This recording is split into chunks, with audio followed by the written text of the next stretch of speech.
শ্রী শ্রী মার জীবনে একটা ঘটনা আছে। তো শ্রী শ্রী মা গেছেন ওই কালীবাড়িতে, আমাদের একটা দক্ষিণেশ্বর হচ্ছে কালীঘাট, ওই কালীঘাটে গেছেন। তো ওইখানে একটা পাগলি হাতে ত্রিশূল নিয়ে ঘুরে বেড়াতো, সবাই ওকে ভয় পেত।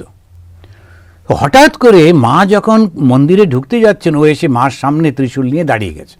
সবাই ভীষণ ভয় পেয়ে গেছে, আঘাত না করে দেয় মাকে। মা চুপ করে দাঁড়িয়েছেন, মা শ্রী শ্রী মা সারদা দেবী। ওই পাগলি ওর সামনে দাঁড়িয়ে আছে। মা খানিকক্ষণ পরে একজনকে বললেন একটা পয়সা দাও, সে টাকাটা দিল। তখনকার দিনে 1 টাকা মানে অনেক টাকা, 16 আনা। তো সেটা দিতে যাচ্ছেন, তো বলছেন না, এটা আমি নেব না। তখন মা আর কিছু বললেন না, পাশ দিয়ে চলে গেলেন মন্দিরে। মা যখন চলে গেলেন, যেখানে মা দাঁড়িয়েছিলেন ওইখানে ও মাথা ঘষতে লাগলো। আর ওখান থেকে ধুলো নিচ্ছে, মাথায় দিচ্ছে, ওইখানেতেই মাথা ঘষছে। তখন অন্যদেরকে বলছে, সবার কাছ থেকে সব কিছু নিতে নেই, কার কাছ থেকে কি নিতে হয় ওটা জানতে হয়। তো শ্রী শ্রী মার কাছ থেকে একটা টাকা নিয়ে কি করব? মুক্তি দিয়ে দাও। কেননা মা যার সঙ্গে দেখা করতে যাচ্ছেন সেই কালই তো এই সামনে দাঁড়িয়েছিল।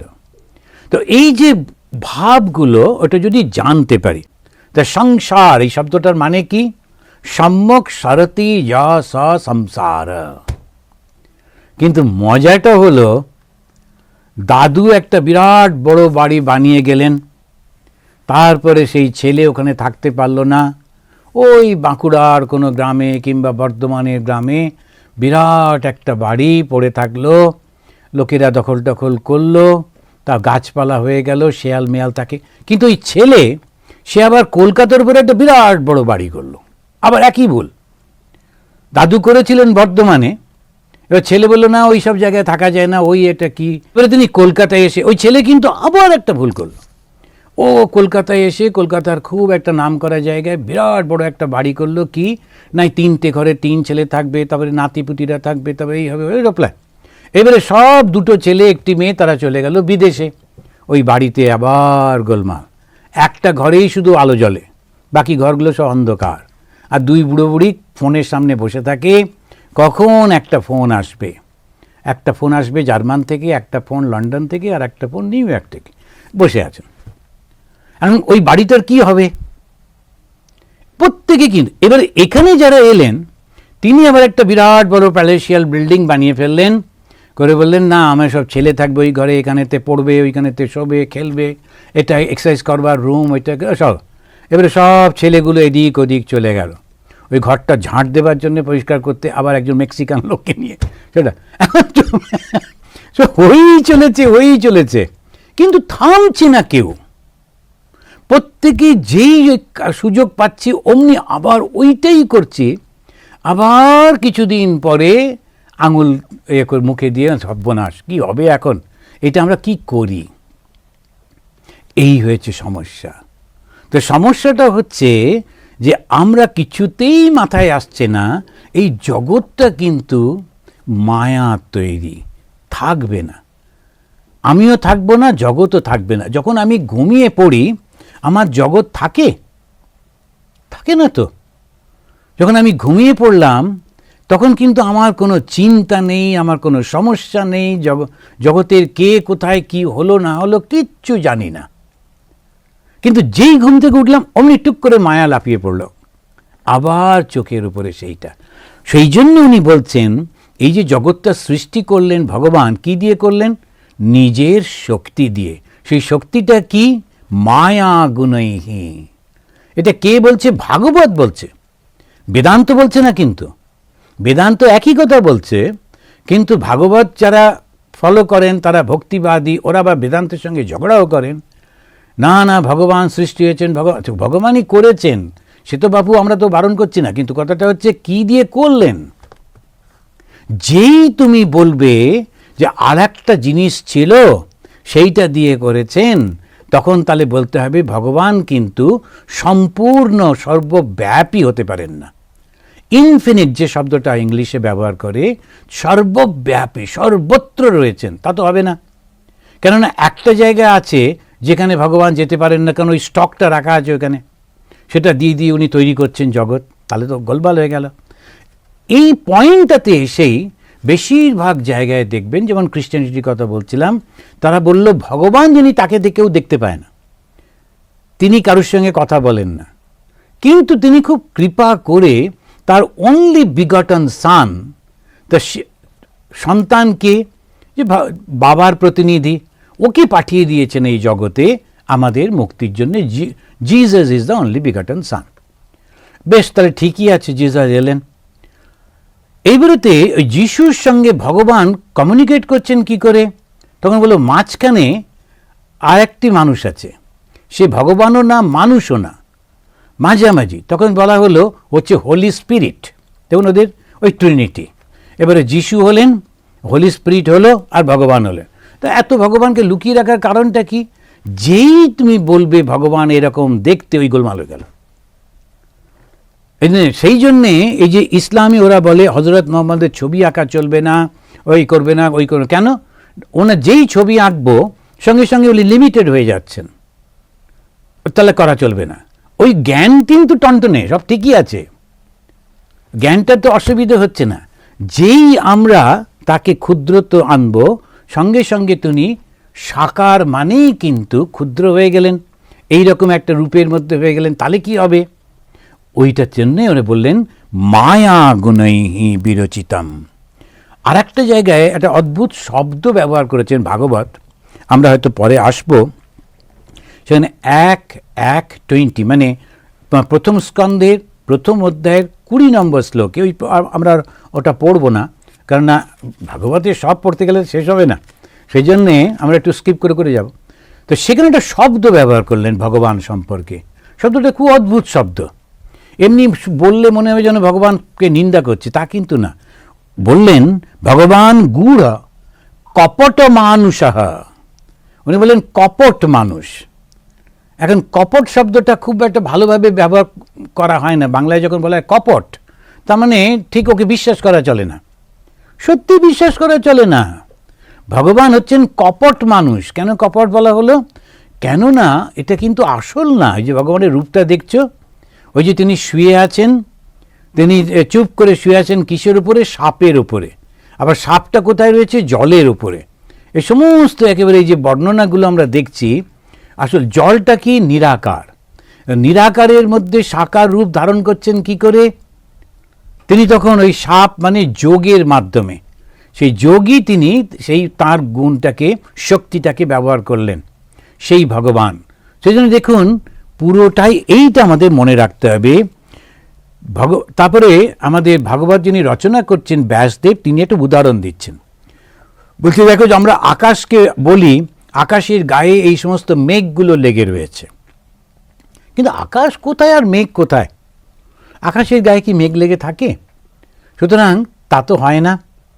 আমরা ভুল করি। তেমনি বলি ভগবানের এই কি কাণ্ড, ভগবান কেন এরকম সৃষ্টি করেছেন, কেন এরকম সৃষ্টি করেছেন? ভগবান কিন্তু কোনো কিছু করেননি, সেটা একটু খুব অদ্ভুতভাবে। তারপরে অথবা আমরা যখন বলি যে ধুলোর ঝড় আসছে, এখন বাতাসটা ধুলোর মধ্যে রয়েছে, ধুলোগুলো বাতাসের সঙ্গে, বাতাসের কিন্তু কোনো সম্পর্ক নেই। ওই যখন ওই চললো, ধুলোগুলো এসে গেল, কিছুক্ষণ পরে ধুলো পড়ে গেল, একটা দুর্গন্ধের উপর দিয়ে যাচ্ছে, তখন আবার দুর্গন্ধ, আবার সুগন্ধের উপর দিয়ে যাচ্ছে, আবার সুগন্ধ। ও কিন্তু ঠিকই আছে, বাতাসের কোনো কিছু এসে যাচ্ছে না। ভগবান ওই ভালো মন্দ নানান রকমের মধ্যে দিয়েই কিন্তু চলেছেন। এইটা মনে রাখতে হবে। সেই জন্যে যে আমরা হিন্দুরা তুমুল উৎসাহে নবমীর দিনে ওরা একেবারে সেই হলো যে রামচন্দ্র তিনি জয়লাভ করেছিলেন বলে ওর ইউপি টিউপির দিকে রাবণকে পোড়ায়, আবার রাবণকে ভয়ঙ্কর দেখাবার জন্য 10 মুণ্ড করে। সত্যি সত্যি 10টা মুণ্ড কিন্তু ছিল না, 10 জন মানুষের মতো বুদ্ধি রাখতেন, সেই জন্য 10 মুণ্ড। 10টা মুণ্ড মানে 10টা মানুষ যত চিন্তা করতে পারে, ওই একটা লোক এরকম চিন্তা করতে পারে, সেই জন্য 10 মুণ্ড বলা হতো। তো এই যে সিম্বলগুলো দেখলাম, তো রাবণ কিন্তু অত্যন্ত জ্ঞানী পুরুষ। রাবণের যে রচনা রয়েছে শিবের উপরে, শিবতাণ্ডবম, অসাধারণ রচনা। কিন্তু হ্যাঁ, তার শক্তি ছিল, তখন তিনি সেরকম করেছেন। তো সেই রকমভাবে প্রত্যেকটা মানুষের মধ্যে যে শক্তিটা, ওই শক্তিটা কোত্থেকে আসে? ওই ভগবানেরই কৃপা থেকে। তো মায়ার প্রভাবে এই যে স্থূল শরীর, এর মধ্যে একটা সূক্ষ্ম রূপ আছে। এই জীব তাকেই আমি বলে মনে করে আর তাকে অবলম্বন করে বারবার জন্মগ্রহণ করে। যারা বেদান্ত পড়ছেন, যারা বেদান্ত পড়েছেন, আপনারা জানেন যে মায়া উপহিত চৈতন্য জীব, ঈশ্বর, মায়া উপহিত চৈতন্য হচ্ছে ঈশ্বর। তো ঈশ্বরটা কি? মায়ার শক্তি দিয়ে যিনি ঢাকা পড়ে গেছেন। আর জীবটাকে অহংকার উপহিত চৈতন্য, জীব। তো জীব মানে ইন্ডিভিজুয়াল সোল, সেটা কিরকম না অহংকারটা দিয়ে ঢাকা পড়ে গেছে। আমি আমি আমি আমি সারাক্ষণ সেটাই। একটু এদিক ওদিক হয়েছে কি ব্যাস একেবারে দারুণ সমস্যা। কিন্তু যদি বলা হয় এটা লিখে ফেলো তো তুমি কে, একটা লাইনও লিখতে পারবো না। যদি আমি বলি এই যে শরীরটাই হচ্ছে আমি, তখন প্রশ্ন হবে এই যে একটি ছোট্ট বাচ্চা মায়ের কোলে শুয়ে আছে এটা কে? তুমি তো চেনোই না ওকে। তাহলে তো তোমার ছোটবেলা বলে কিছু নেই, ছোটবেলাটা ছিলই না, অন্য কেউ বলে দিচ্ছে, মা বা বাবা বা আত্মীয় স্বজনরা ওরা বলে দিল এইটাই তুমি, তখন তো তুমি বলছো ওইটা আমি। ভেবে দেখুন, খুব ভয়ঙ্কর ব্যাপার। একটা অন্য কোনো বাচ্চার ছবি দেখিও বলে দিতে পারে এই যে দেখছো এই হচ্ছে তুমি। বলছি এত মোটা ছিলাম নাকি? মানে ছোটো থেকেই তুমি অতটাই মোটা, মানে বলো কি? আমার তো কিছু করার নেই, কারণ আমি তো আইডেন্টিফাই করতে পারবো না। আমি আমাকেই চিনি না ছোটবেলায়, আমি অন্যের উপর নির্ভর করছি কিনা দেখুন কত বাস্তব এগুলো। তাহলে এই যে শরীরটা পরিবর্তিত হয়ে যাচ্ছে, যাকে আমি চিনি না তাকে আমি বলছি কি করে? ওই মায়ার প্রভাবে, ওই অহংকারের প্রভাবে। ভেবে দেখুন, বেদান্তবাদীরা এই যে শব্দ দুটো ব্যবহার করলো মায়া আর অহংকার, এটা যে একটা বানিয়ে বানিয়ে বললো তা কিন্তু না, ভীষণ একেবারে। তা একটা অহংকার উপহিত, উপহিত মানে চাপা দেওয়া, ঢাকা দেওয়া। তো অহংকার দিয়ে উপহিত হয়ে যেটা আমি, তাতে এত লাফালাফির কি আছে? আর একটা হচ্ছে ঈশ্বর, যিনি ওই চৈতন্যই তিনি, কিন্তু মায়া দিয়ে ঢাকা। এই ঈশ্বর তিনি এলেন, এটা বলছে কিন্তু ভাগবত, কিন্তু বেদান্তের কথাই বলছে একদম। তাহলে একই যে জ্ঞান সর্বত্র। আবার বলছেন, এটা হচ্ছে ওই 3য় অধ্যায়ের 32 নম্বর শ্লোকে। এবারে ব্যাসদেব অত্যন্ত পরিষ্কারভাবে বলে দিচ্ছেন ব্রহ্মজ্ঞান কাকে বলে। যে ব্রহ্মজ্ঞান দিন, ব্রহ্ম ইত্যাদি নিয়ে দারুণ সমস্ত আলোচনা হয়। তো ব্রহ্মজ্ঞানটা কি? উনি বললেন, যত্র ইমে সদ অসদ রূপে প্রতিষিদ্ধে স সংবিদা অবিদ্যয়া আত্মনি কৃতে ইতি তদ ব্রহ্ম দর্শনম। যত্র মানে যখন, ইমে এই স্থূল সূক্ষ্ম রূপে, স্থূল রূপটাকে এই শরীরটা, এর ভেতরে যে প্রাণটা থাকে সেটা সূক্ষ্ম, ভীষণ সাটল। ওটা আছে বলে জানি, কিন্তু দেখিনি কখনো। ওইটা কিন্তু আমি, ওই যে তাকে আমি বলে বলছি, সেটাকে কিন্তু আমি কোনোদিন দেখিনি। খুব মজার ব্যাপার। সেটাকে আমি জানিও না, চিনিও না, কীরকম সাইজ, কীরকম ব্যাপার জানিই না, কিন্তু ওটাই আমি। কেন? ওটা চৈতন্য। ওই চৈতন্যটা আছে বলেই তো বেঁচে আছি। যেদিন চৈতন্য থাকবে না, ব্যাস হয়ে গেল। তখন এত সুন্দর শরীর, একেবারে রোজ জিমে টিমে গিয়ে এত মাসল টাসল করা হলো, 6 প্যাক ট্যাক আজকাল সমস্ত বলছে, কেউ কেউ আবার 8 প্যাক আছে বেশ, কিন্তু সব ওই আগুনে পুড়ে শেষ। এখন এই যে সমস্ত কিছু, এই যে শরীরটা, এটা ওই মাটি বা কাঠের বা পাথরের মতোই একেবারে। তাহলে মূল্যটা কোথায়? ওই ভেতরে একটা চৈতন্য আছে। এই চৈতন্যটা সম্পর্কে আমাদের ধারণা নেই। তো তাই লক্ষ্য করে দেখুন, 1 জানুয়ারি 1886-এ ভগবান শ্রীরামকৃষ্ণদেব বললেন না যে তোমাদের অনেক ঐশ্বর্য হোক, তোমরা দীর্ঘদিন বাঁচো টাঁচো, সব কিচ্ছু বললেন না। কি বললেন? বললেন তোমাদের চৈতন্য হোক। এই যেই চৈতন্য, এই চেতনাটা সম্পর্কে যেই ধারণা হলো, ওটা হচ্ছে ব্রহ্মজ্ঞান। সেজন্যে এইখানে উনি বললেন, এই যে স্থূল বা সূক্ষ্ম রূপ,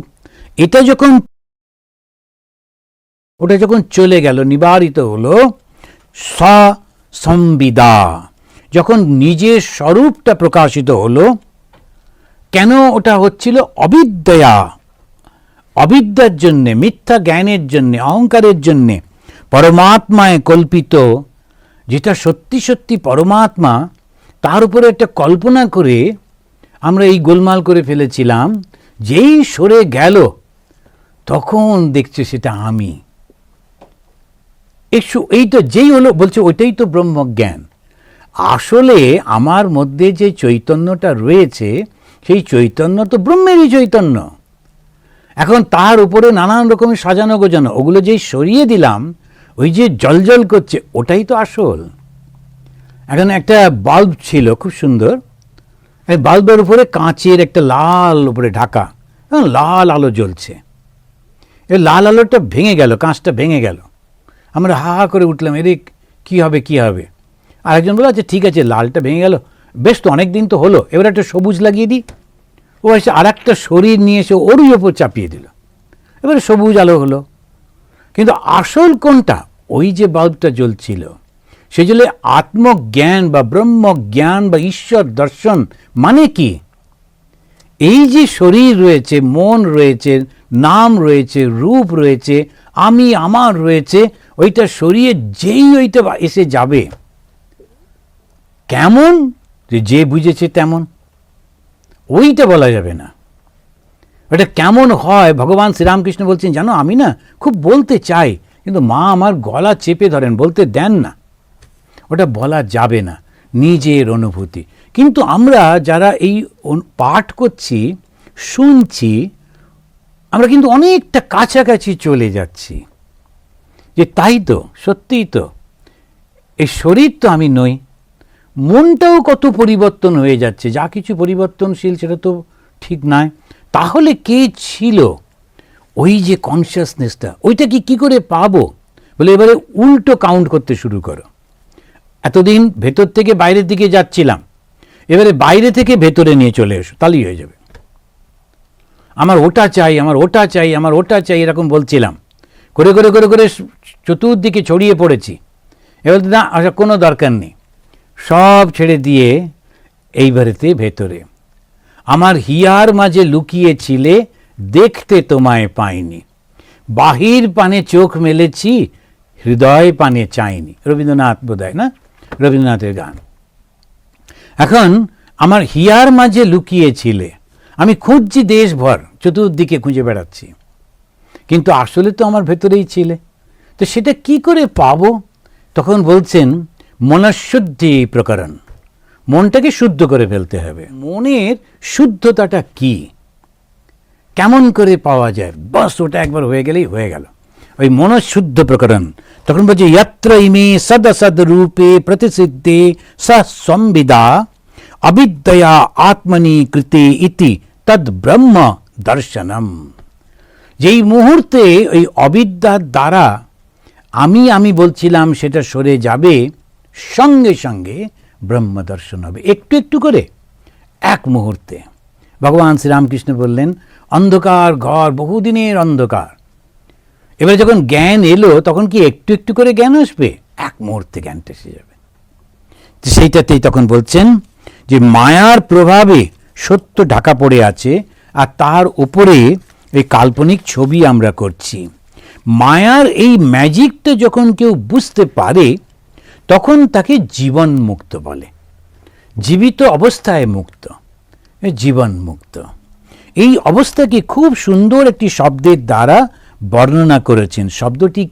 শব্দটি কি জানেন? স্বে মহিমনি। খুব সুন্দর শব্দ। একটা বললেন, ওই যে ভগবানকে বলতে গিয়ে বলছেন কপট মানুষঃ, মানুষ বটে কিন্তু ওটা সত্যিকারের মানুষ না, কপট মানুষ, মানে মানুষের মতো। ঠাকুরের গলায় খুব যন্ত্রণা, ক্যান্সার হয়েছে, খেতে পাচ্ছেন না, যে আসছে তাকেই বলছেন জানো আমি না একটু লুচি খেতে ভালোবাসতাম, এই দেখো মার কাণ্ড, একটা লুচি পর্যন্ত খেতে পাচ্ছি না, তারপরে একটু সুজির পায়েস খেতাম, ওটাও বন্ধ হয়ে গেছে বলে। তখন ওখানে বসেছিলেন খোকা মহারাজ। খোকা মানে ওর বয়সটা কম ছিল, তো বসেছিল, সবাই চলে যাওয়ার পরে বলছে আপনার আসলে কিচ্ছু হয়নি, আপনি ওগুলো ভান করছেন। তখন ঠাকুর, তখনকার দিনে যেমন খুব বাঙালিরা ওই শব্দটা ব্যবহার করতো, তখন সেটা ব্যবহার করে বলছেন শালা ধরে ফেলেছে। এই যে ধরে ফেলেছে মানে কপট মানুষা, সত্যিকারের কিন্তু কিছু হয়নি, ওটা তিনি ভান করছেন। শরীর থাকলেই তো এরকম হয়, কপট মানুষা। এখন এই যে মানুষটা তিনি কিন্তু সত্যি, তিনি তো ভগবান, কিন্তু ভগবান। সেই জন্যেই যখন ওই ঠাকুরকে পরিষ্কার করতে হবে সবাই খুব ভয় পাচ্ছে, ক্যান্সার সম্পর্কে ধারণা ছিল না তো, ভাবছে বোধহয় ছোঁয়াচে রোগ, তখন সবাই ভয় পাচ্ছে। নরেন্দ্রনাথ এসে বলেন কি হলো, তোমরা পরিষ্কার টরিষ্কার করছো না কেন? তা বলছেন যে এরকম, যে ঠাকুরের একটু এঁটো খাবার ছিল। বলছেন তোমরা বিশ্বাস করো না, উনি সম্পূর্ণ সেই চৈতন্য, মানুষের শরীর নিয়ে এসেছেন। উনি কি এই মানুষ রক্ত মাংস ভাবছ? উনি স্বয়ং সেই দেবতা। ঠাকুরের ওই একটুখানি খেয়ে যে এঁটো প্রসাদটা, সেটা সঙ্গে সঙ্গে স্বামীজি নিয়ে নিজে খেয়ে নিলেন। দেখো, বিশ্বাস করো, উনি সম্পূর্ণ এই যে ভাব, তার জন্যই ঠাকুর তার পুরো শক্তিটা নরেন্দ্রনাথের মধ্যে দিয়ে প্রকাশ করলেন। আরও অনেক শিষ্য ছিল, তারাও খুব বড় বড়, কিন্তু নরেন্দ্রনাথ ওই বললেন ঠাকুর হচ্ছেন ভগবানের বাবা, যিনি ভগবানকেও সৃষ্টি করেন, তিনি হচ্ছেন ওই পরব্রহ্ম। তো এই যে শ্রীরামকৃষ্ণ, তিনি কি কপট মানুষা, মানুষের মতো দেখতে, কিন্তু আসলে মানুষ নয়, তিনি সত্যিকারের সেই ঈশ্বর।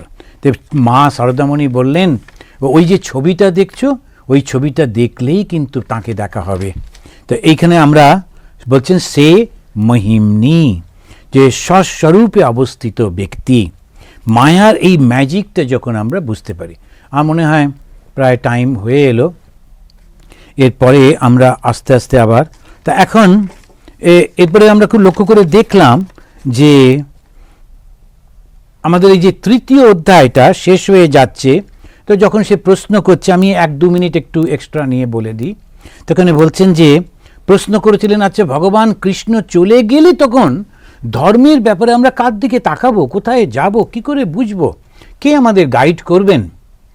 তা সেই প্রশ্নটা ঋষিরা করেছিলেন, তার উত্তরেতে সুত বললেন কৃষ্ণে স্বধামে উপগতে ধর্ম জ্ঞানাদিভিঃ সহ। সমস্ত জ্ঞান, ধর্মের জ্ঞান নিয়ে কৃষ্ণ যখন স্বধামে ফিরে যাবেন নিজের জায়গায়, কলৌ নষ্টাদৃশাম ঈশা, যখন মানে কলিকাল এসে যাবে, সমস্ত কিছু ধ্বংস হয়ে যাচ্ছে। তা এখন সমস্যাটা কি? এই কলি আর সত্যের মধ্যে পার্থক্যটা কি? সত্যযুগে কি ওরা খাওয়া দাওয়া করতো না? খুব ভালো ভালো খেত, কেননা প্রচুর হরিণ টরিণ ছিল। যতই এরা বলে নিরামিষ নিরামিষ, মোটেই না, খুব ভালো মাংস টাংস খেত। এখন সমস্ত খাওয়া দাওয়া করতো, সবই করতো। তা আমাদেরও তো সব চলছে, তাহলে অসুবিধাটা কোথায়?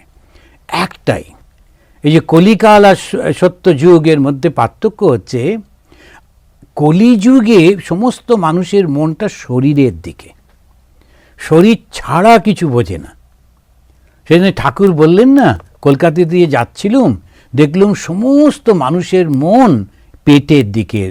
সেই জন্যে তাদের শুধু এই শরীরটাকেই তারা আরো কি করে ভালো করা যায় ইত্যাদি, পশুর মতো হয়ে যাচ্ছে। পশু পাখি অন্যান্য জীবরা তারা কিন্তু শুধু শরীর সর্বস্ব, আর মানুষ কি? মানুষ কিন্তু আত্মা। আমরা মাঝখানে একটুখানি গ্যাপ দিই, আমরা কবিতা লিখি, আমরা গান করি, আমরা নাটক করি, আমরা সিনেমা তৈরি করি, আমরা কালচার বলতে থাকি, আমরা সমস্ত সংস্কৃতি এসব বলি টলি, কিন্তু তাতেও সেটাও কিন্তু কমপ্লিট না। তার মধ্যে অহংকার সম্পৃক্ত হয়ে থাকে প্রত্যেকেই একেবারে। তাহলে কি হলো? সেই মানুষ যে নিজের আত্মাকে জানতে পারে, মান হুঁশ, আবার শ্রীরামকৃষ্ণদেবের কথা, মান হুঁশ, নিজের সম্পর্কে যার হুঁশ হয়েছে।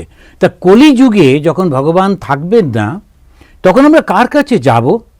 তখন ওই সুত বলছে ঠিক সেই কারণেই স্বয়ং ভগবান নারদকে পাঠালেন বেদব্যাসের কাছে, বেদব্যাসকে উৎসাহিত করতে তাঁর জীবন কথা রচনা করবার জন্য। সেই নারদ আসবেন, এসে তিনি সেটা সৃষ্টি করছেন। ভাগবতের প্রথম স্কন্ধের 4র্থ অধ্যায়, স্কন্ধটা অনেক বড় হয়, অধ্যায় তার মধ্যে অনেক। 4র্থ অধ্যায়ে ব্যাসদেবের মানসিক অবস্থার কথা বর্ণনা করা হয়েছে। এখন ব্যাসদেবে একদম শান্তি নেই মনে, তো সেটা কীরকম সেগুলো আমরা পরের মাসে আবার একটুখানি ওইটা নিয়ে আলোচনা করব। এবং পঞ্চম অধ্যায়ে নারদ এসে ব্যাসদেবের সঙ্গে কথা বলছেন এবং তার মধ্যে তিনি বলছেন যে বাবু তুমি কিন্তু একটা গোলমাল করে ফেলেছ, তুমি ভগবানের কথা মানুষকে বলছো না। এইবারে এটা বলে শেষ করি, এই যে আস্তে আস্তে সাধারণ মানুষ আসছেন, সাধারণ মানুষের কাছে কিন্তু ওইগুলো বলা যায় না। আমি একটা জায়গায় গেছিলাম এই গত রবিবারে, অনেক ভক্তরা তারা বললেন মহারাজ আপনার ওই কথামৃত তারপরে ভাগবত এই বাংলাগুলো খুব শুনি, খুব ভালো লাগে, কিন্তু আপনি যে উপনিষদ পড়েন ওটা শুনি কিন্তু একেবারে বুঝতে পারি না, তো একটু শোনার পর বন্ধ করে দিই। খুব সরল মানুষ তো, বেশ ঠিক করেন, কোনো দরকার নেই, আপনার যেটা ভালো লাগবে ওটাই শুনবেন, ওটাই পড়বেন। এখন এই যে উপনিষদ মানেই কিন্তু সেখানে কোনো রকম বর্ণনা, কোনো রকম এসব কিছু দিচ্ছে না, একেবারে সরাসরি তত্ত্বমসি, তুমি সেই ব্রহ্ম। এখন একটা জায়গায় নিয়ে গিয়ে সেখানে আর অত বোঝানোর চেষ্টা করছে না। আর পরেরগুলো এই যে পুরাণ যেটা করছে গল্প টল্প দিয়ে সুন্দর করে বোঝাবার চেষ্টা করছে, কথামৃত তো আছেই, ঠাকুর সবটাকে নিয়েছে। এখন এই যে সমস্ত বিভিন্ন রকমের মানুষ আছে তারা যে এইগুলো ভাবছেন, তখন বলছেন যে তুমি কিন্তু তাদের জন্য চিন্তা করনি ব্যাস, তুমি যে উপনিষদ লিখেছ, তুমি যে উপনিষদ করেছো সেই সমস্তগুলো সাধারণ মানুষের জন্য তো কিছু করলে না, ওই জন্যই তোমার মনে শান্তি আসছে না, ভগবান তোমার মনের মধ্যে অশান্তি দিয়ে রেখেছেন, তুমি তার কথা বলো। সেজন্য কলিযুগে শুধু নাম করলেই হবে। তার ঠাকুর শ্রীরামকৃষ্ণ বললেন তার নাম গুণ কীর্তন, শুধু নামটা না, তার সঙ্গে গুণটা কীর্তন করতে হবে।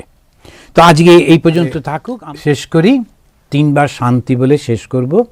তো ওম শান্তি শান্তি শান্তি, হরি ওম তৎসৎ।